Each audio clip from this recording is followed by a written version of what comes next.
Kathy? How do you feel about any health care entitlements, example, catastrophic coverage for a major event, preventative care, etc., mandating?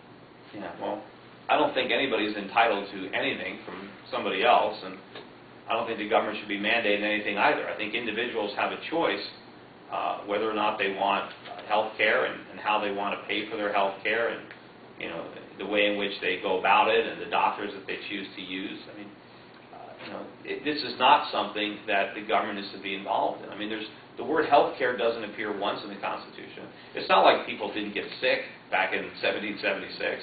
They had doctors. They made house calls. So the Founding Fathers knew about this, right? But there's not a single word in there about health care. It's not in the body of the Constitution. It's not in the Bill of Rights. So, I mean, where's this coming from? I mean, sure, people need health care. They need food. They need clothing. They need shelter. They need all sorts of things.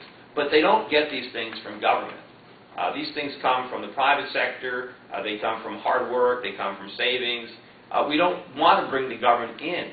Anywhere the government gets involved, it's going to screw it up. If you look at the two areas of the economy that are the most screwed up as far as cost and quality, it's education and healthcare. I mean, the costs are spiraling out of control because of government involvement. Anything. I mean, look at why is it that the price of making a phone call keeps going down, but the price of mailing a letter keeps going up? I mean, because the government is in charge of the mail. In the free market, prices go down and quality goes up. That's the beauty of capitalism. But when the government interferes in it, you get the opposite. You get prices running out of control and quality going down. And you're a libertarian regarding marijuana, gay marriage, and abortion, considering that many of your supporters may disagree with what would you say on the government's role in regulation and funding? Well, I don't think the government should be funding any of those things. I mean, the government shouldn't be funding, marijuana. They shouldn't be funding abortion.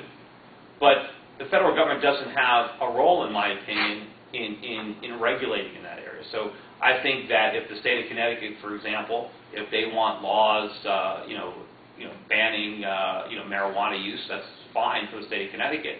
But I don't think there should be a national prohibition against marijuana. It should be up to the individual states. I don't see anything in the Constitution that gives the federal government the authority to legislate in that manner.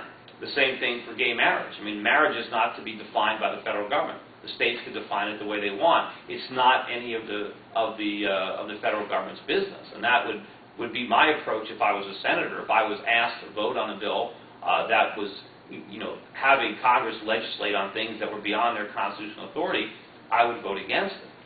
Regardless of what my personal opinions might be one way or another, it's just not the job of a senator to get involved in what are states' rights or what are individual rights.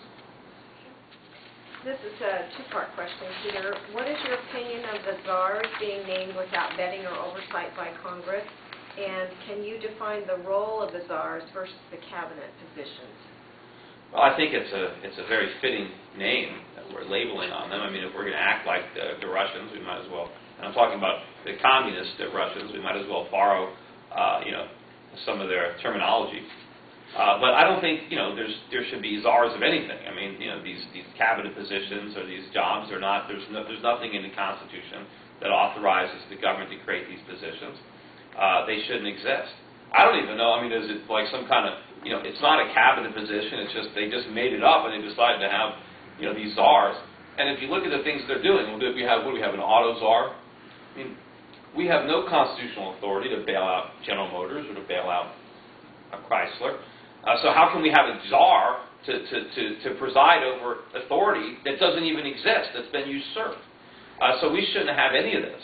And I think we have too many cabinet positions as it is. I mean, I think there are a lot of departments that don't need to be there and that shouldn't be there.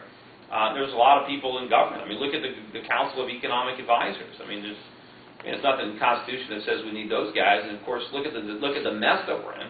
We didn't have economic advisors up until the Second World War, and the country, we made it through the entire 19th century. We had the Industrial Revolution. We became an economic power without a single economic advisor. What do we need these guys for? Get rid of them.